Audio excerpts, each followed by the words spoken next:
much. One of the representatives of the companies, if one of the companies got a little bit lightheaded, you saw he went down, and he's fine. They just sent him out. He's got doctor's care, but he's fine. So we had a little bit of an interruption. Sorry for that. And I think we can just begin again with Eli Lilly. Yeah. Thank you. Thank you, Mr. President. And again, I was saying it's an honor to be here because this action today will really begin to change the arc of chronic disease in our country. Lilly's a 150-year-old American company, and we're committed to advancing science, investing in research, and building really high-value jobs. But today, I want to start by thanking the many Lilly scientists who pioneered breakthroughs like the ones we're talking about today, breakthroughs like tirzepatide or Zepbound, and also our manufacturing people who work around the clock to make supply possible for this kind of landmark announcement. But medicine only is effective when people can access and afford it, and that's what today's announcement delivers. Thanks to the President's focus and the collaboration we had with so many people at HHS, we're able to solve a real problem for millions of American people. 9 years ago, when I started this job, I promised to read every letter a patient sent me. And back then, there was hope for new treatments, but a lot of complaints about insulin pricing. So while we did a number of things ourselves, it wasn't actually until I spoke to the President, this is in your first term, and you ordered the HHS team to work with us to really solve that problem. We prioritized it. We launched a copy of our own medicine at 90% off, and then we capped the price of insulin for Medicare patients at $35. And Biden tried to take credit for it. Yeah, it was in your first term. It was crazy. We did it, and then it came through during the early part of his term, and he tried to take credit. So we did the best we could to let him know that didn't happen. He got a little lucky, but I always said, frankly, I said, this is not good because statutorily it had to wait a little while, and it came out at $35 instead of some crazy amount, right, David? And they stood up and they said what a great job they did. No, that was done by Trump and Lilly. Yeah. Go ahead. Yeah, so we solved a major problem together. It's now law. Today when I get mail, it's quite frequently from patients who are just having amazing success on our weight loss medications, but they too are finding it out of reach, particularly America's seniors in Medicare. So this spring, in this very office, I met with the President and Secretary Kennedy, Administrator Oz, and others to figure out how to tackle this problem. And of course, unlocking obesity treatment is critical to chronic disease management. So is diet and exercise. But we wanted to open up that access for millions of Medicare beneficiaries and Medicaid as well. And again, the President saw this opportunity, and we left the room, and he asked us to solve it. So 7 months later, we're here. Medicare coverage with a $50 cost to patients per month. That's down from Medicare patients today, if they want access to our medicine, pay $500 a month out of pocket. Drug coverage is critical to health improvement. And we're not just treating the weight here, that's important. We're changing the course of chronic disease. Our medicine cut progression from pre-diabetes to type 2 diabetes by 94% after 3 years in major studies. And many studies have shown the benefits that Dr. Oz spoke about with cardiovascular risk reduction. This agreement also accelerates approval of a new treatment that are easier to take and highly effective, like our once-daily oral pill or Forglipron. And we have other treatments in development, and those will be included, along with other manufacturers' latest treatments when they become available. So as drug coverage expands, so does choice. And data shows that medicines work differently for different people. Some are better for some, weight loss and weight maintenance, and we really believe that doctors and patients should choose the best option. So it's important that this deal includes both of the leading innovators and manufacturers of this transformational new class of medicines. Medicare coverage is a milestone, but it's probably only the beginning. We call on states, on employers, on commercial insurers, even PBMs, to join and expand coverage at affordable prices for all Americans. And Lilly stands ready to partner across the healthcare system to make that happen. Just as we've achieved this partnership with Chris and Inma and John, who helped us from CMS to make this day possible. And we're anxious to get started with this. As early as April 1, this coverage can begin for our medicines and Novo's medicines. And I just want to say it's hard to overstate the impact of this day. It's really a turning point in the fight against chronic disease and a landmark achievement for President Trump and Secretary Kennedy, as well as, of course, our company. But most importantly, it empowers people to take control of their own health, to eat well, to exercise, of course, avoid harmful substances, and where appropriate, in consultation with your doctor, access affordable now obesity medications that are really a breakthrough. And we believe that when America is healthy, America is strong. And at Lilly, our goal is the same here, to invest in science, invest in our country, deliver breakthrough medicines, and reduce and then prevent chronic disease, all to make our country strong for generations to come. So thank you. Thank you, Mr. President. And I'll introduce Mike, my colleague. Thank you so much. And before we, is Tom Emmer, we have one of our great leaders here. Is he in the room? Behind you. Where is he? Oh, hello, Tom. I was going to invite you up. How about Mrs. Emmer joining us, okay? The real boss. Come on the up. real boss. Mrs. Emmer. Come on up. Come on up. She's the real boss, right? She is. Okay, please. Thank you very much. Thank you, Mr. President, Secretary Kennedy, Administrator Oz, FDA Commissioner, Dr. McCurry, and the whole team. I'd like to especially thank Chris Klump and Imna Hernandez for your hard work. I also like to thank my own team, Dave Moore and Karsten Knudsen, for their tenacity in getting us here today. It's an honor also to be with you, Dave.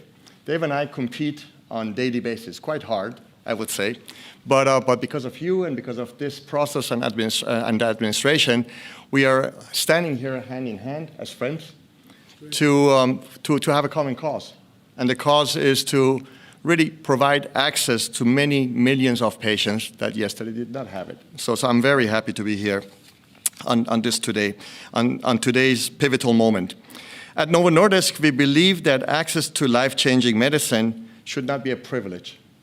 It is a societal promise, and that promise today is becoming one step closer to a hope, to a reality, and we are very, very happy about it in our company. We are here because semaglutide is a unique molecule. Ozempic and Wegovy are unique medicines. I cannot remember any other time during at least my lifetime that another medicine has gotten as much attention and as much honor in the world scientific circle and has become a household name. It is very, very important that we're making this deal today. We're able to stand here with you, President, and your team to ensure broad, affordable access for all American patients, and that is truly exciting. It means not only providing hope, but also providing unique medicines to help Americans live healthier lives and longer lives. Novo Nordisk is proud to be an American success story. As a leader, in manufacturing, research, and creating a lot of jobs. Currently, we have already invested $24 billion over the last 10 years here, and these investments have created more than 10,000 jobs. And they have generated $21 billion of GDP just in 2024 alone.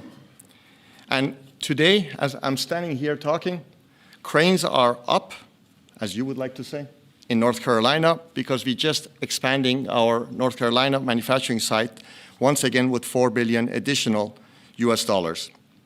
In some strange way, you could say, even though we have a Danish heritage, we have been more American and been here for a long time and proud American than many other companies that were born here.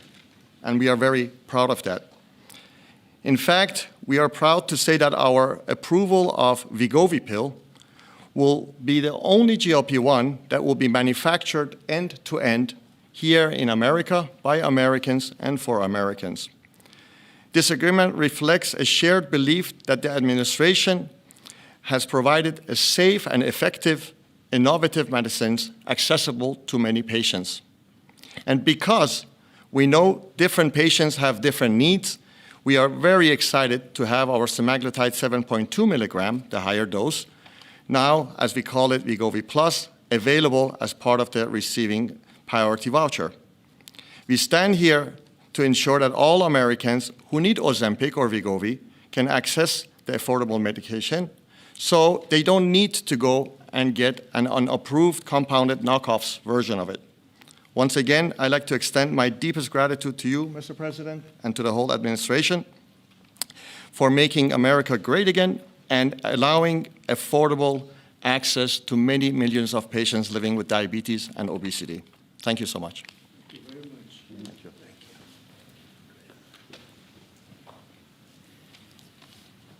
you. Anybody else? Just say a couple of words, Marty. All right, thank you, Mr. President. This is an amazing day because people talk about different ways to finance the broken healthcare system. This is fixing the broken healthcare system by dealing with two root causes: the price of goods and services, something hardly anyone talks about, and the health of the population. So today the FDA is announcing, as part of its new National Priority Voucher Program, that both Lilly and Novo Nordisk will be receiving a voucher for a priority review because they're doing something in this administration's national priority interest, lowering the price of drugs to make them affordable, in line with the president's mission, and domestic manufacturing and addressing a public health need. These are 2 of 6 products that we are announcing today. Treatments for cancer that are unbelievable. They are incredibly promising. A rectal cancer treatment that has melted away tumors with no need for surgery or chemo or radiation. We're interested in therapies that reduce downstream healthcare utilization. They'll be getting a voucher for a review by the FDA in weeks instead of a year. So we're serious. We're doing everything we can to incentivize this. So I think this is not appreciated enough because the fastest area of healthcare spending growth is drug price spending growth. And so we're seeing a lowering healthcare drug prices as a vehicle to make insurance more affordable, private insurance, Medicaid more affordable, Medicare more affordable, and healthcare in general more affordable. Thank you, Mr. President. Thank you, Marty, very much. Any questions? Mr. President. Thank you, Mr. President. You said you were able to get this deal done and so many others because of tariffs. Yesterday at the Supreme Court, the case being heard, the justices expressed some skepticism. What is your plan if they end up making a decision that's not in your favor? Well, I'd rather discuss that later. I hope we're going to win that case. I think it's one of the most important cases in the history of our country. So much evolves around tariffs as a defensive mechanism for our country, as national security for our country. So I don't want to really discuss a ground two. This is so important. If you look at China, and I covered this yesterday, but if you look at China, by putting a large 100% tariff over and above the tariffs they already paid, they came to the table, they talked, we made a wonderful deal for everybody. Our farmers, as you know, with the soybeans at levels that nobody's ever seen before, we were able to make phenomenal deals. If we didn't have the tariffs, we wouldn't have been able to do that. So we thought we did very well yesterday. We hope that we did. I think it would be devastating for our country, but I also think that we'll have to develop a game 2 plan. We'll see what happens. Most people tell me we did very well legally. Mr. President, related to that, are you moving forward with any new tariff announcements before a decision from the Supreme Court? This is the best one, and we can do other things, but they're slow by comparison. It's like as an example, with the 100%, I was able to do it instantaneously when we were threatened by the rare earths, as you know, the magnets. And I did it instantaneously. It was a matter of seconds. And it was a matter of seconds that I got a phone call, let's work this out. We would have had not nearly the defense that we had. It would be a shame. It would be somewhat catastrophic for our country, I have to be honest with you. I don't want to get too much involved, but what we've done, we're taking in hundreds of trillions of dollars. If you take a look at the numbers we're at $17 trillion right now. We're going to be at $21 trillion, about $21 trillion by the time I finished my first year. Biden, as an example, the Biden administration was at less than $1 trillion for 4 years. We're going to be at $21 trillion for 1 year.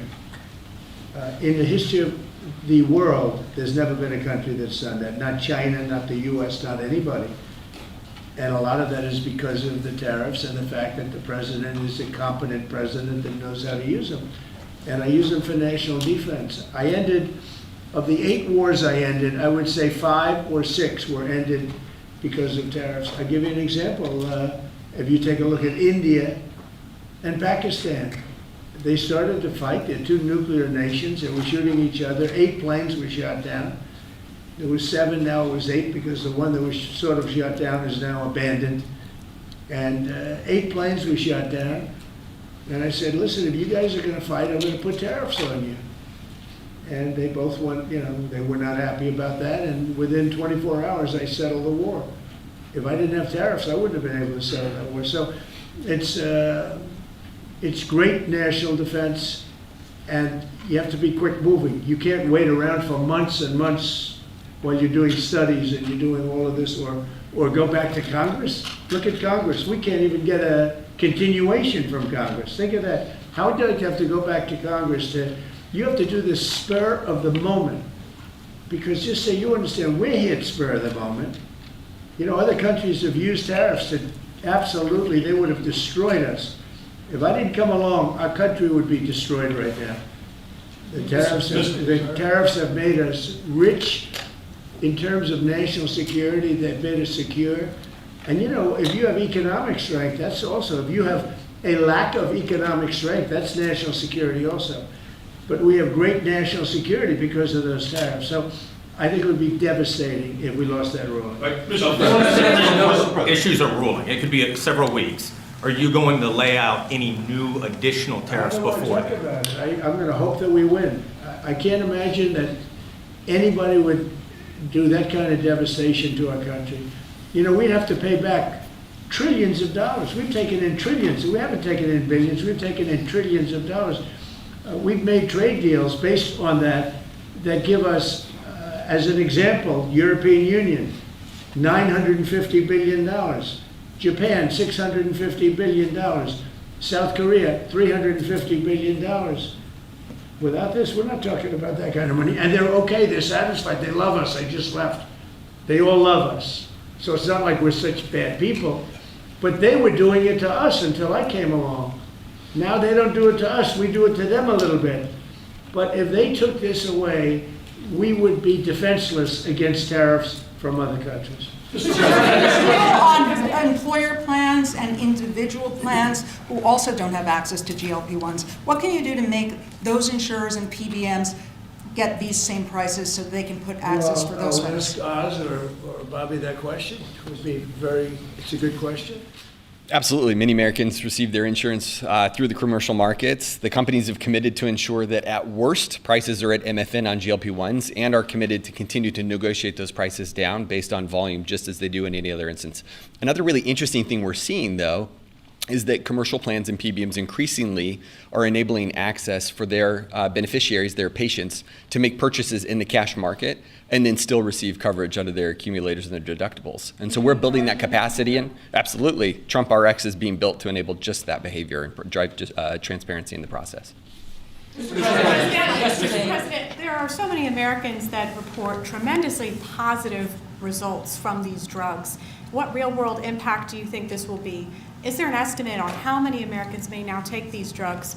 And also about the informed consent on side effects. There are lawsuits against these companies that some people experienced damage to their gut health, vision loss, and other potentially serious side effects there. So how will we ensure Americans are able to make the best choice of the risk versus the rewards? Well, I'll let them speak about the side effects, but I've heard about very little side effects with respect to these drugs. I mean, it's all positive, and that's usually not the case. I mean, usually you hear bad things. You see these crazy commercials on television where they tell you 15 different things that can go wrong, and then you're supposed to buy it. Very few, but I'll let you handle that. At a high level, 1 in 3 people who can hear my voice are eligible for these medications. That's the magnitude of impact, and we believe just to reemphasize, we will actually save the American taxpayer money if people use these drugs appropriately for the duration for which they're indicated. There are always going to be side effects of anything. Anything strong enough to help you is strong enough to hurt you. The question is the trade-off worth it? We know the ravaging risks of obesity and all downstream issues ranging from diabetes and hypertension to renal failure, dementia, heart disease, my specialty. But I'll ask Dave Ricks from Lilly to maybe start off because he can give an honest appraisal of potential risks people should be aware of. There's no free cheese. Yeah. Oh, thank you. I mean, today, as you may know, there's about 8 million people benefiting from the two companies' medications. This new announcement will make that tens of millions that could benefit from it. So it's a huge improvement. But as the previous question, we need commercial plans and other insurers to step into this arrangement. I think probably both companies will work hard to make sure that happens. Yeah, as Dr. Oz said, no drug that can help you has no side effects. Most of them are well known. We've been using this class of medications for nearly 20 years. And that's why it's important that patients go to their doctor and decide together whether this is right for them, and their doctor knows their medical history and has the information about these medications. But we're confident in the safety, but there's always some precautions we should have, and people's own medical histories matter in that decision. And are there any estimates for? Yes. What I would like to say is also that, of course, in my speech I made a comment that what happened today allows us and Lilly to provide medications to millions and millions more than they are getting it today. Today, a lot of those patients are trying to go out there and take the knockoff versions of these medications, mainly because they were cheaper than our medication. With the reduction of the price, hopefully many of these patients don't need to choose their safety over their wallet and now are able to find the real thing at a very decent price. Is that a big problem for you, knockoffs? Sounds like it might be. It has been, yes. It has been. But on the other hand, of course, patients have to be able to afford it. So it has been also our job to make sure that affordability. Are the knockoffs dangerous? The knockoffs are not FDA, the API, the raw ingredient that goes into them, are not FDA approved. So nothing is as good as the original. Yeah, I know that. Yesterday in the Supreme Court, Chief Justice Roberts said that tariffs are taxes and that they're paid by Americans. He said this pretty clearly. And yet you're saying that this money is rolling in from other countries. How do you square those two? It is. It's coming in because they've charged us. You know, the same countries that you talk about are charging us massive amounts of money. If you look at the tariffs over the years that were put on our heads, there's a reason we're $38 trillion owed. Now that money's going to start coming down. But we had presidents that didn't know how to use tariffs. We had presidents that had no understanding of business. But if you take a look at what's happened to us, every country charges tariffs. China, the European Union was brutal. They charged us tariffs, not only tariffs, they charged us tariffs so we couldn't sell cars there. We couldn't sell our product. They didn't want our agriculture. They didn't want our cars. Now they're taking our cars, and now they're taking our agriculture. You know, far more than money.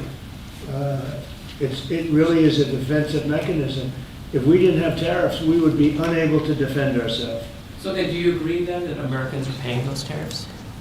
I think, no, I don't agree. I think that they might be paying something, but when you take the overall impact, the Americans are gaining tremendously.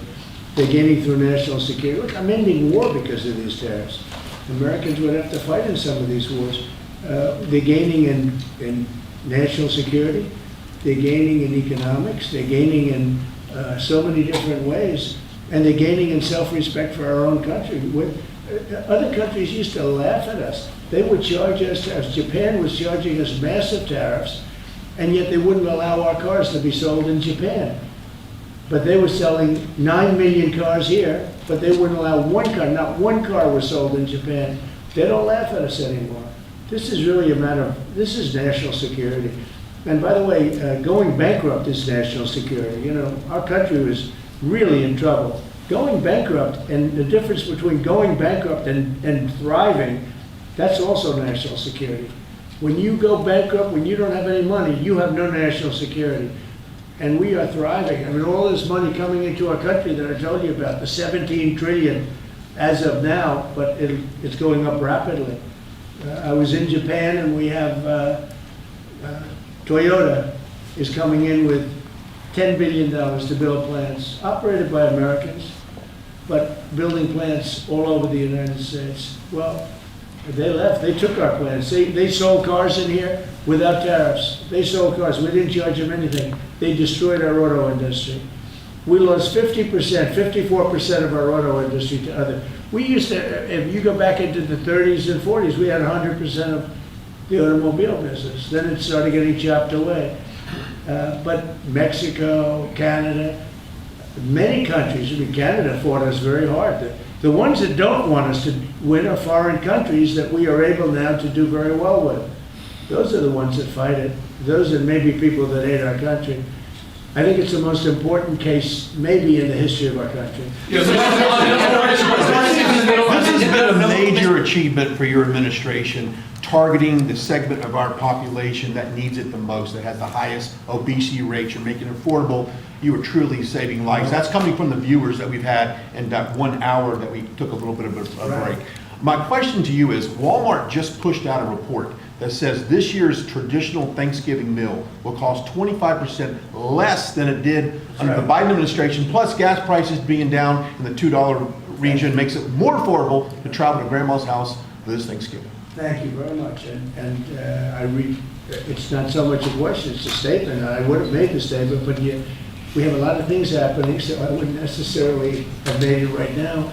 So Walmart, to me, you know, that's AAA, came out that nobody going to influence them. I don't know them. But they just came out with a very powerful statement. They've done it for many years, that under the Biden administration, Thanksgiving meal, a Thanksgiving meal with all the trimmings costs 25% more. In other words, our Thanksgiving this year coming up will cost 25% less than Sleepy Joe Biden's. Now, to me, that's better than anything there is. That's better than a poll. They've got everything included, from the trimmings and from the turkey and from everything, a lot of different items.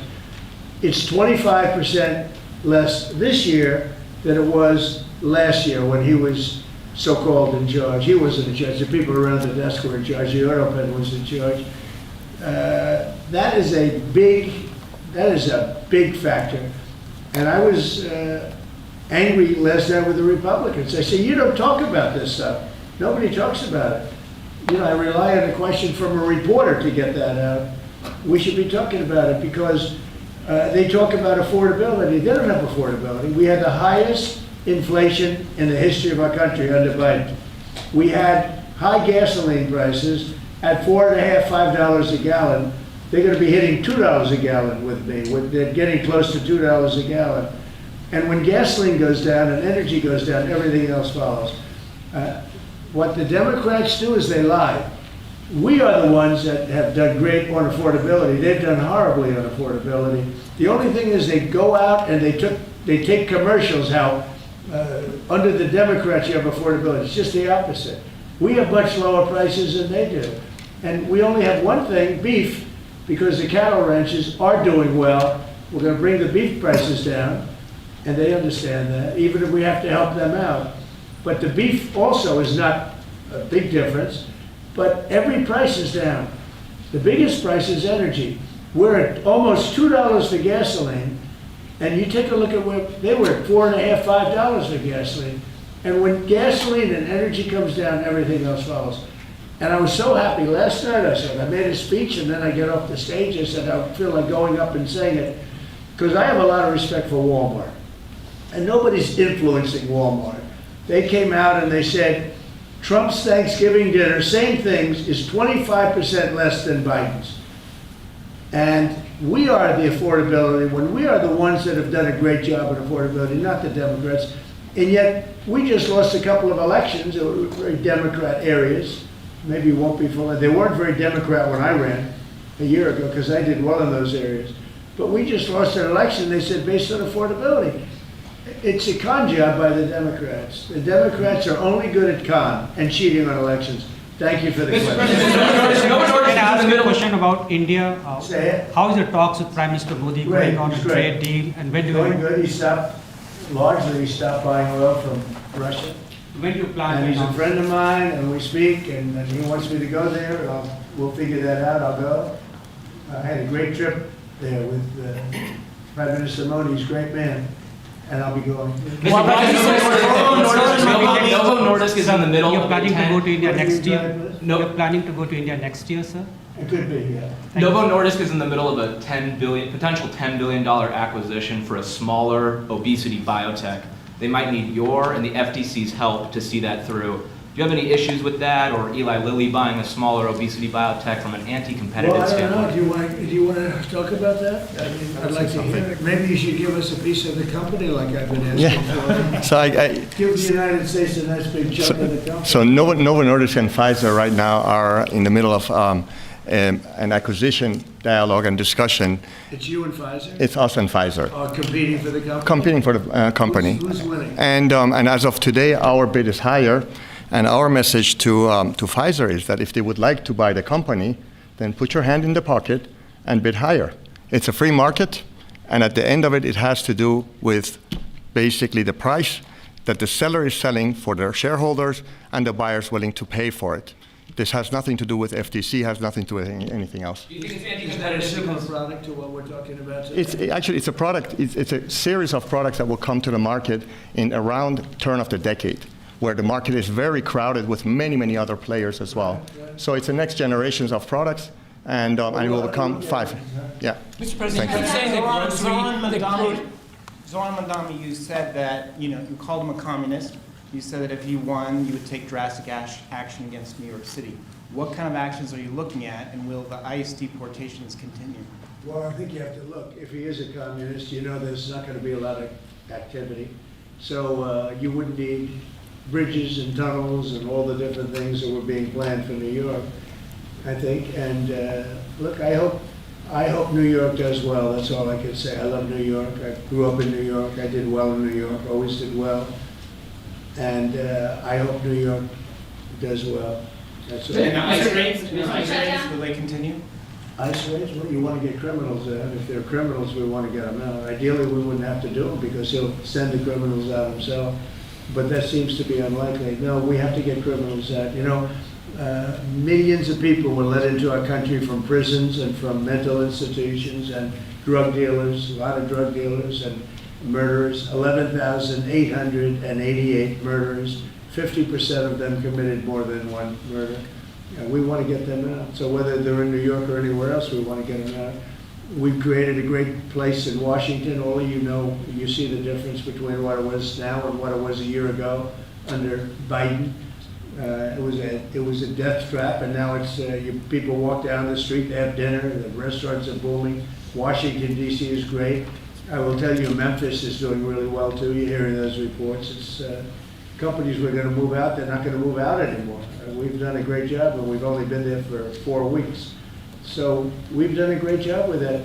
But they have killers in New York, we want to get them out. If they have murderers, if they have people from jails that they allowed out of their jails in order to save a lot of money, we want them out of here. We want to put them back to their jails, not our jails. Mr. President, my question in regards to TSA. Would you ever consider privatizing TSA? That question comes to us from our viewers all the time, and I told them I would ask you. I think of privatizing a lot of things, but generally speaking, you have government, and a lot of people don't like privatizing, but some things that they really do, they work out better privatized. But it is government, and sometimes government can be better. It's something a lot of people talk about. I've heard the government, as far as air traffic controllers, is 2 thumbs up on that. I've heard from dozens of pilots who have flown the last 90 days, particularly under all the stress of the government shutdown. Right. They tell me, Brian, that is the one thing the government does right is air traffic controls. Well, we're going to do it a lot better too, because we're going to buy a new system. It's under bid right now. Bid about 4 different companies, all top of the line, like these 2 great companies, except, in a slightly different field. And the air traffic control equipment is 45 years old. Buttigieg spent billions of dollars trying to fix it and didn't even use the right wire. You're hooking up glass into copper, and you can't do that. If they went to a reasonably good school, they'd find out you can't hook glass into copper. And they spent billions of dollars, and it was actually made the system much worse.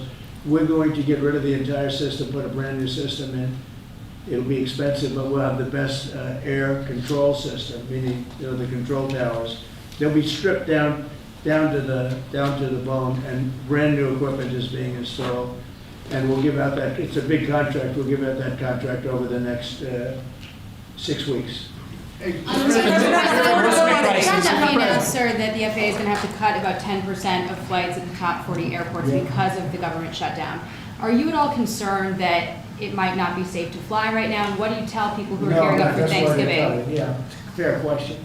As Sean Duffy announced, they're cutting in certain areas 10%. And they want to make sure it's 100% safe. That's why they're doing it. Mr. President, given these modifications that are being made to air travel, the other disruptions with the government shutdown, do you think it's time for Republicans in Congress to change their negotiating position at all? In what way? To start making concessions to Democrats? Well, I think it's time for them to end the filibuster and just put everybody back to work. Vote in voter ID, vote in no mail-in voting except for military, faraway military, and people that are very sick. I'd like to see one-day voting. I'd like to see not 65 days of voting from all over the place. No, I'd like to clean up the elections. The border, we've done a great job. We have a great, strong border now. But I'd like to see new rules on immigration that can be fair and good, But rules that you'll never get, rules that they're never going to get. There's so many things we could put in, including tax cuts that we could get, and we could do it all ourselves. But to do that, you have to end the filibuster. The filibuster is, and they'll do it too. They'll immediately do it. What they're going to do is, what the Democrats will do is they're going to make Puerto Rico a state. They're going to make D.C. a state. They're going to pack the court. They're going to end up with more electoral votes. They're going to end up with 4 senators because of the 2 states. And they're going to do this 100%. They would have done it except Manchin and Sinema got in their way. They would have done it. So if they're going to do it, I would do it. I would do it before them. And you think that the longer this... It's a little like Israel. Israel attacked first. That attack was very, very powerful. I was very much in charge of that. When Israel attacked Iran first, that was a great day for Israel because that attack did more damage than the rest of them put together. What I'd like to see is I'd like to see voter ID. Who wouldn't approve voter ID? The Democrats. Why wouldn't they approve it? Because they cheat. There's only one reason not. We don't have voter identification, and we should have it. If we got rid of the filibuster, in one day you'd have voter identification. The only reason they don't want it is because they cheat. Mr. President, tax credits. There are some people, Republicans, who would also like to see the ACA tax credits extended for middle-class folks who are buying insurance on their own. Where do you weigh in on that? Well, I don't weigh in, but we're looking at all of that right now. We're looking at all of it. There are a lot of great ideas out there, including for health care, because Obamacare is a disaster. The Obamacare premium is going to go up 17 or 18%, and that's not my fault. I didn't want Obamacare. That's the fault of the people that put it in, the Democrats. And now they want it subsidized further. But where you take it from them, you take it from a lot of other people. We could have much better health care at a much lower price. Mr. President, are you doing all of these drug pricing announcements with another company, or is this the last we're going to see for a little while? About drug pricing, deals. Oh no, everybody's involved, and we're going to get low pricing from. All companies are being involved. We are now going to have, with all drugs, the lowest price anywhere in the world. That's the price we're going to have. And will you have That's called favored nations. We were stupid nations before. We paid 10 times more, sometimes 15 times more than they were paying in Europe and other places. So that was really stupid. In 2 years, these will go down. The injectable prices will go down to $250, I believe. But American patients might still look at European prices and say these aren't quite low enough to match that. What would you say in response to people? Because as far as I'm concerned, we're at favored nations. If Europe is paying less, then now there could be other reasons. There could be a distribution, et cetera, et cetera. It's harder to get to, but outside of pretty minor things, this is favored nations. We are going to be paying the lowest price in the world, outside of some nations that are stone cold bankrupt, have no money, and people make contributions of medicines to those nations, including us. We're gonna have the lowest prices anywhere in the world. And your drug prices will go down 600, 700, 800%. And I'll be given no credit for it, because I never get credit for anything. But nobody else could have done this. So how does the drug price go down? Nancy Pelosi for changing Nancy Pelosi